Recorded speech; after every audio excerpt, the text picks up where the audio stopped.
I never believed someone could just disappear into the woods, until I watched it almost happen.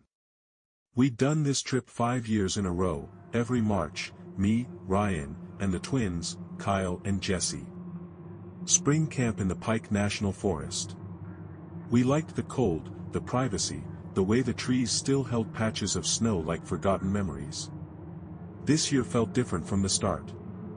The snow hadn't fully melted, even though the calendar said it should have. Long veins of white still ran across the forest floor like cracks in old glass. The air smelled of thawing earth and pine, but there was something else in it too. Something dry. Hollow. We parked deep, miles off the main highway, up past the second forest road that most people avoided. It was our spot. High altitude, no phone service, and a perfect clearing near an old fire watch trail. That first day was nothing strange. We pitched tents, split firewood, drank cheap whiskey from plastic flasks, and bitched about jobs and girlfriends like we were still 20. But even then, I felt it, the quiet. Not silence. Silence is peace. Silence is stillness. This was the kind of quiet where you start to wonder if the forest is holding its breath. By sunset, even Ryan had stopped joking. We all noticed how fast the light dropped, how the temperature sank like a rock. The snow, which had looked thin and patchy, suddenly felt deeper. Colder. That night, the wind didn't blow. Not once. It wasn't until Kyle asked, "Do you guys feel like we're being watched?" that it really hit me. The fire cracked. No one laughed.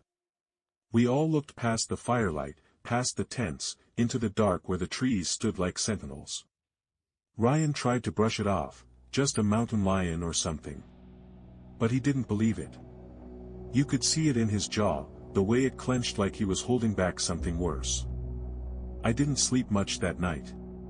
It wasn't the cold, though it got down to the 20s. It wasn't the hard ground or Kyle's snoring. It was the footsteps. Soft, deliberate steps outside my tent. Around 2 a.m. They didn't crunch snow. They didn't run. They walked. One step. Pause. Another step. Like someone circling. I lay frozen in my sleeping bag, heart punching my ribs, too afraid to unzip the tent or even breathe too loud. I thought about calling out. I didn't. It lasted maybe a minute. Maybe 5. I don't know. But when it stopped, I swear I felt something lean in. Just outside the thin fabric. Close enough to hear if I exhaled. And then, nothing. Morning came with frost. Ryan looked pale. Kyle said he dreamed someone was watching from the trees. Jesse laughed it off, but he was smoking by 7 a.m. That told me more than his words ever could. None of us mentioned the steps. But we all knew. We found them the next morning. Tracks. We were breaking down the firewood stack near the tree line when Kyle stopped dead mid-swing, axe still resting on his shoulder. He was staring at the snow just behind the tents. I followed his gaze and felt my stomach go tight. 5 sets of footprints. Ours? Sure, me, Ryan, the twins, back and forth from the tents to the fire, out to the woods for firewood or to piss. But this 5th set was different. It didn't come from anywhere. It didn't lead anywhere. Just a short trail of clean, well-defined prints, boots, smaller than mine, maybe a size 8, starting 10 feet from Kyle's tent and ending behind Jesse's. No drag marks, no scuffing. The snow there was undisturbed except for those sharp, narrow impressions, as if whoever made them had simply stepped into the forest, and vanished. We didn't speak right away. No jokes this time. Ryan broke the silence. Could be an old trail. Kyle shook his head. That snow's fresh. Came down 2 nights ago. We would have seen those yesterday. Jesse walked the short line of tracks, then turned back. There's no entry point. No exit. Like they just he stopped himself, but we all heard what he wasn't saying. Like they appeared out of nowhere. I tried to rationalize it. Maybe someone came through when we were sleeping. Hiker, hunter, whatever. In the middle of the night. Kyle's voice was tight. Through 5 miles of snow-covered forest with no light and no sound. No one answered. We moved on. We told ourselves it was nothing, but the mood had shifted. The forest felt tighter somehow, the trees closer. Even the sky looked grayer, like the weather was second-guessing itself. Later that day, we tried to hike up to the old Fire Watch trail, just to get higher ground, maybe cell signal. It was a short climb, an hour at most. We'd done it every year. But something was different this time. The trail looked wrong. Not overgrown, not blocked. Just, unfamiliar. Turned in the wrong places. Bent back on itself like it didn't want to let us leave. At one point, Jesse swore he saw our own footprints ahead of us. Did we circle back, he asked. But we hadn't. I'd been watching the compass. We were going straight. Still, there were our boot marks. Same pattern, same spacing. As if we'd already been there. Or something else had, mimicking our path. We turned back. That night, we doubled the firewood stack. No one drank. Kyle kept his hatchet beside his sleeping bag. Ryan slept with a flashlight in his hand. I didn't even try to close my eyes. Because around 3:20 a.m., the footsteps came back. Same rhythm. Same deliberate pace. This time, 2 sets. One circling. One standing still. Right outside my tent. I didn't move. Didn't blink. And then, a low, slow inhale. Right at the back of my neck. From outside the canvas. I wanted to scream. I wanted to unzip and lunge out swinging. But something in me knew, I shouldn't see what was out there. So I waited. And after a minute that felt like an hour. They walked away. We woke to find Jesse's boots gone. Not misplaced. Not kicked off near the fire pit. Gone. He'd left them just outside his tent like always, laces loosened, socks tucked inside, lined up neatly. Now there was only undisturbed snow. No drag marks. No footprints. Just an empty indent where the boots had been. He thought we were screwing with him at first. Very funny, assholes, he muttered, hopping barefoot over the snow, his breath ragged. Give them back. None of us spoke. I think he realized it then. The way Ryan was staring at the snowbank behind the tent, or the way Kyle wouldn't even look in our direction. We weren't messing with him. No one had touched those boots. They'd just disappeared. We all started checking our own gear. Our backpacks, our tents. Nothing else was missing. But still, it felt like something had been taken. A message left in negative space. Ryan finally said what we were all thinking. This is bad, right? Yeah, I said. It's bad. The rest of the morning passed in a slow, hollow kind of silence. We didn't go hiking. We didn't do much at all. Jesse fashioned makeshift foot wraps from some thermal shirts. His eyes were bloodshot, and he kept rubbing his arms like he couldn't get warm. Around noon, Kyle walked off into the woods. He said he needed to clear his head. After 30 minutes, we started calling his name. After an hour, we started yelling. We found him 90 minutes later, standing behind a thick stand of pines, facing a rock wall like he was listening to it. Not moving. Not speaking. His hat was gone. So were his gloves. Dude, Ryan said, shaking his shoulder, what the hell are you doing? Kyle blinked like he was waking up. Looked at us, confused. I thought I heard someone, he said. There's no one out here. He didn't argue. Just looked back at the rock wall, frowning. Sounded like singing. The trail back to camp felt longer. The air was heavier. Ryan kept glancing over his shoulder, like something was following. Jesse barely spoke. When we got back, the fire was out. None of us remembered letting it die. We spent that night closer to each other. Tents moved in tight to the fire, our sleeping bags dragged close to the center. No one wanted to be alone. It was only the second night, but it felt like we'd been out there a week.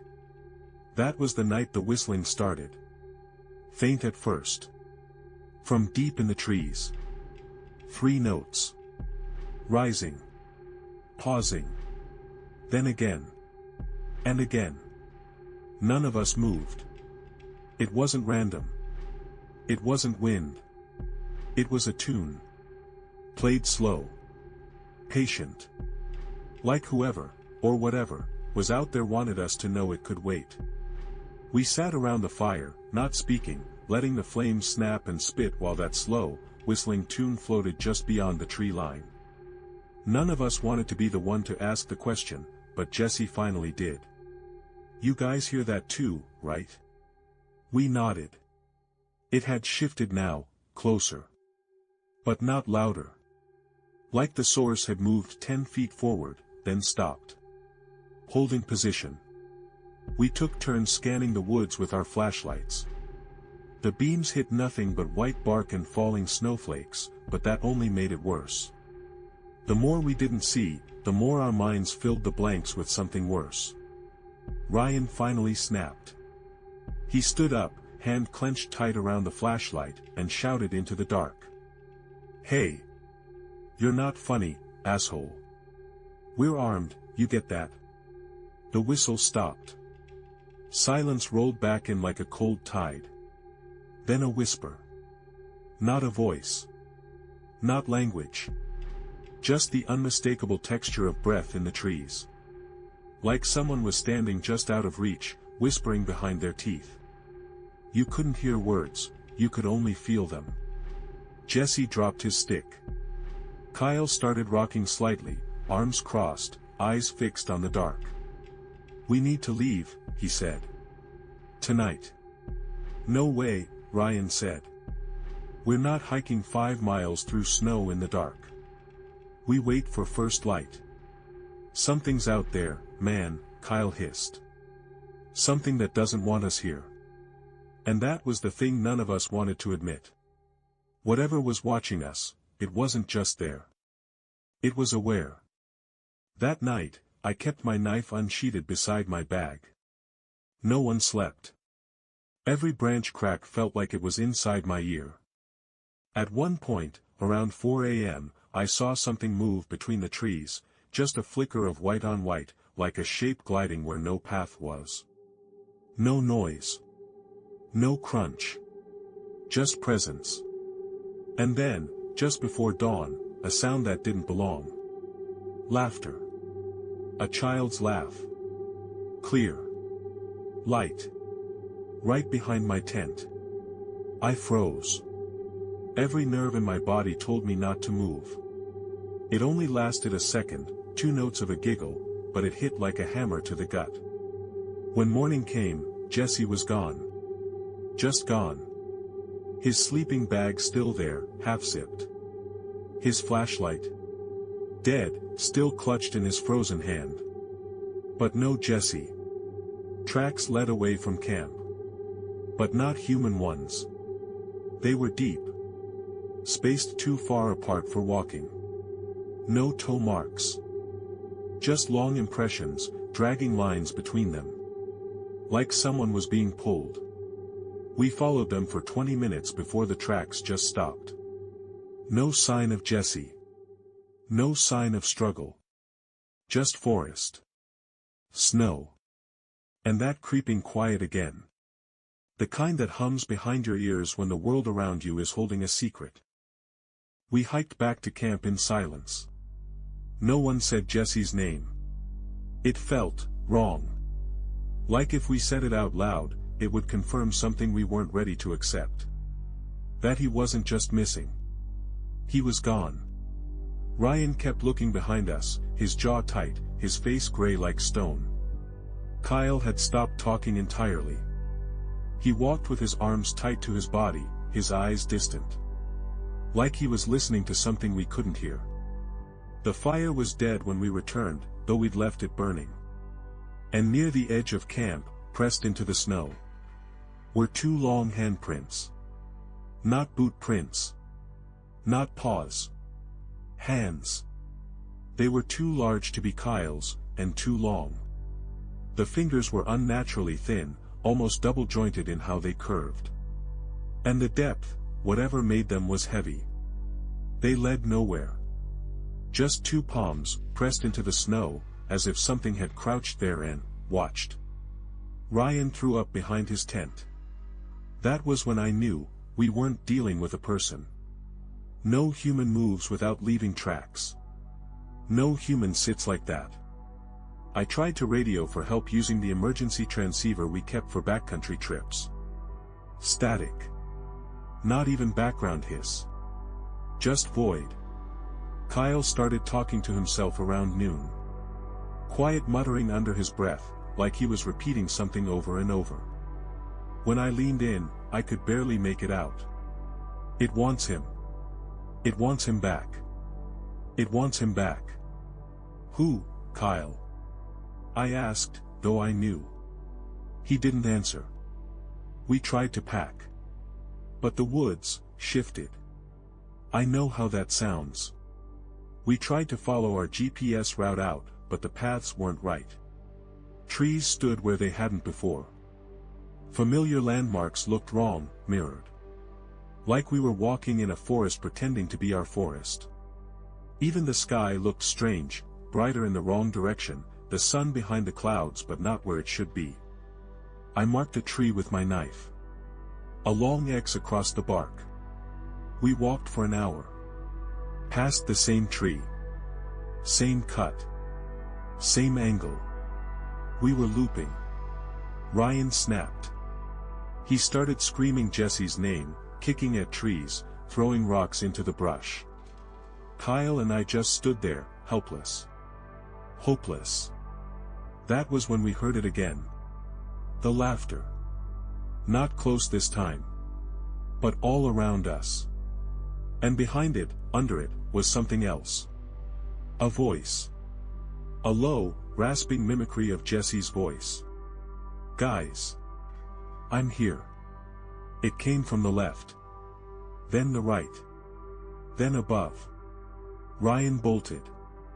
I tried to stop him. Kyle didn't move. We lost him in seconds. I ran after, shouting, crashing through the trees. But there was no sign of him.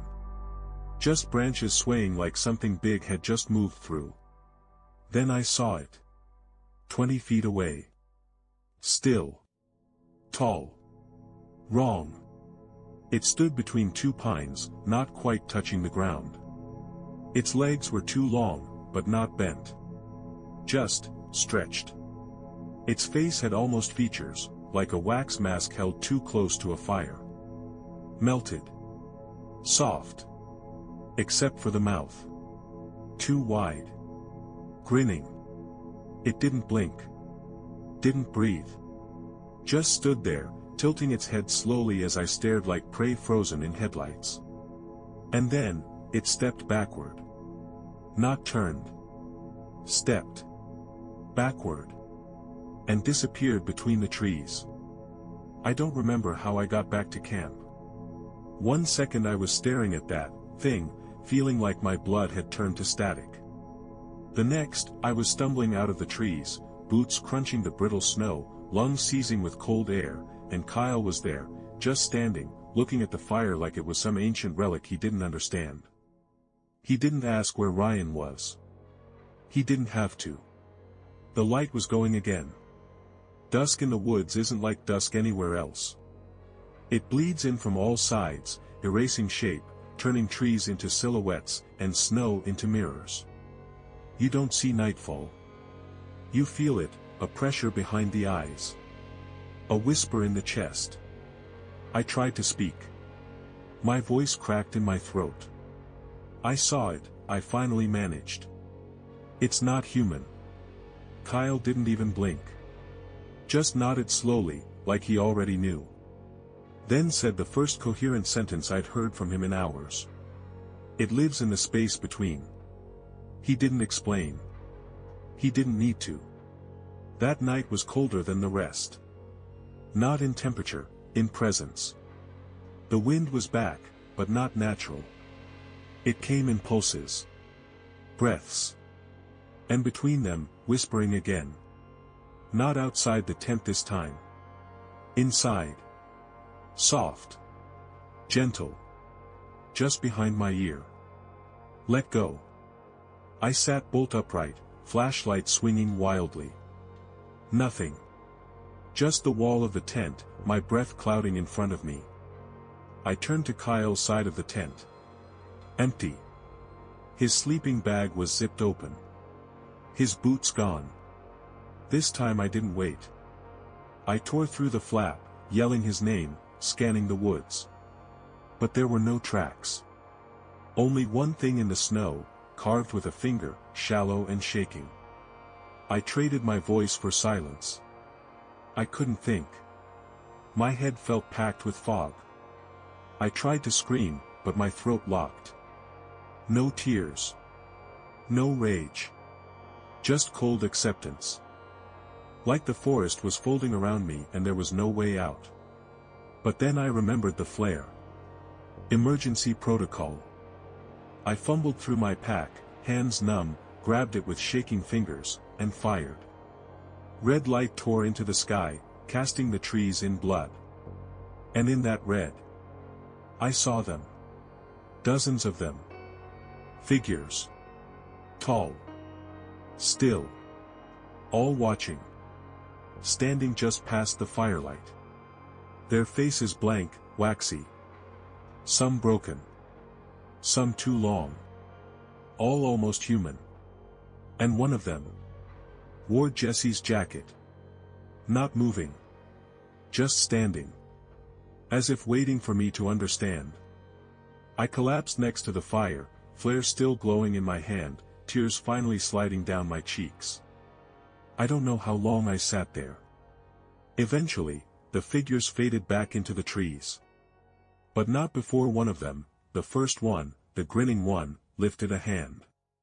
And waved. Morning never came. Not really.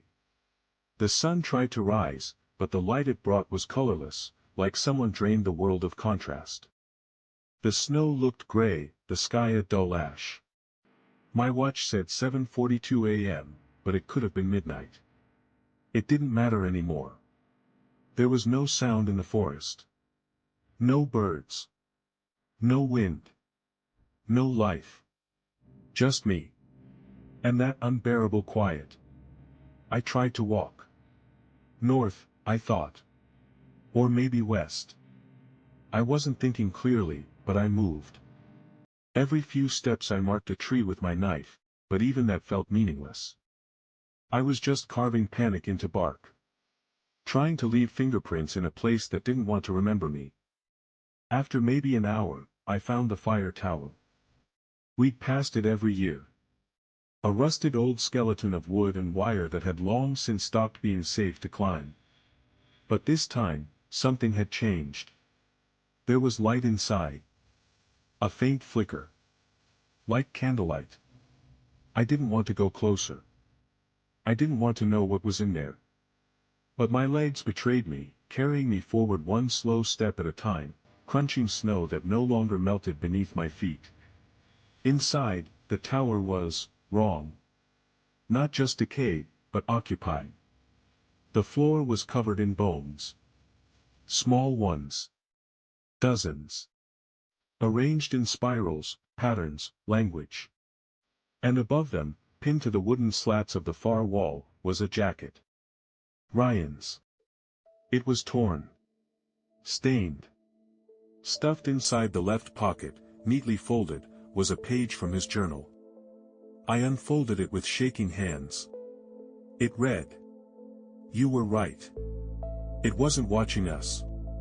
We were walking into it. There's no forest. Just this. I didn't scream.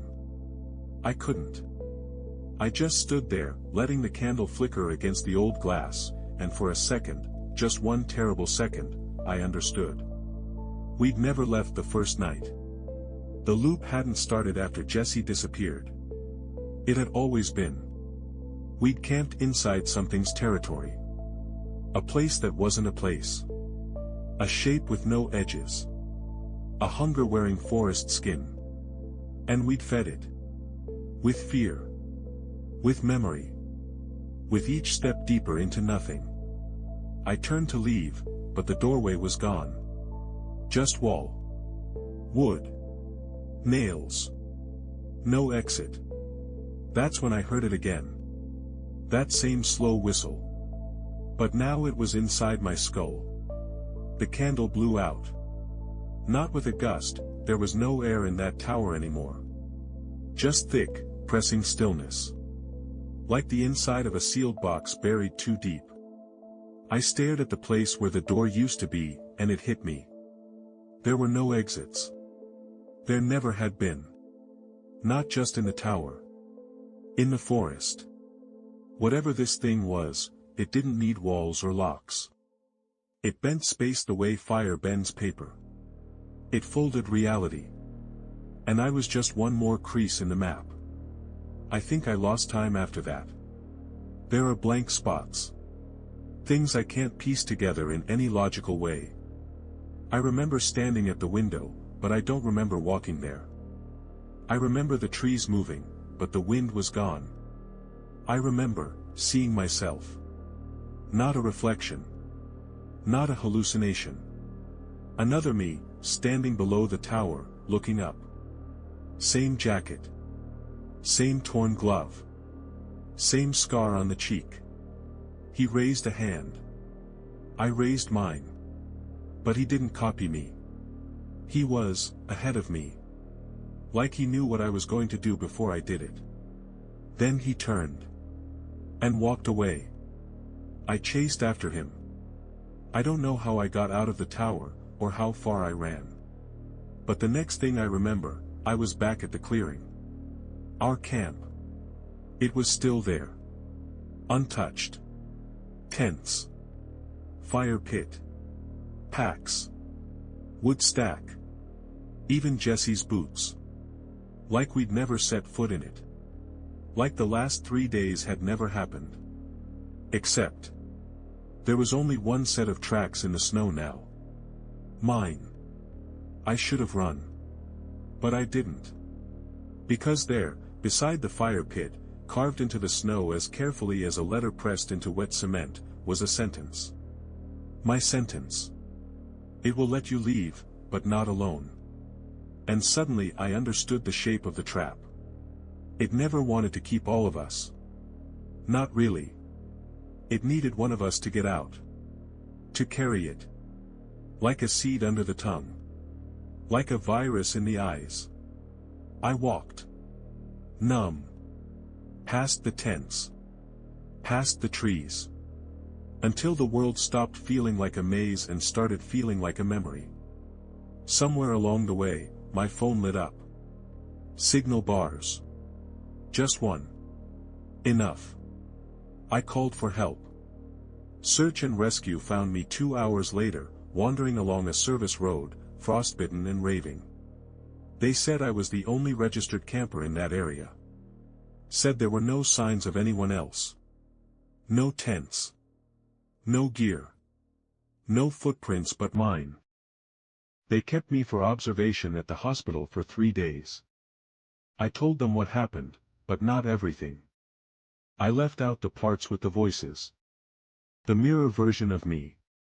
The thing with the melted face. You learn pretty quickly what you can and can't say if you don't want to be sedated. The official report listed me as a solo camper who got lost during unstable weather. Exposure. Dehydration. Minor frostbite on 3 toes. Nothing permanent. No one came looking for Jesse. Or Kyle. Or Ryan. There were no missing person reports. No emergency contacts.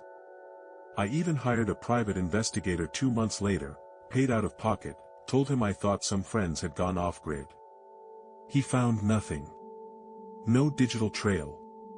No tax records. No relatives. No birth certificates. As if they'd never existed. But I remember them. I remember Jesse's laugh when the fire popped too loud.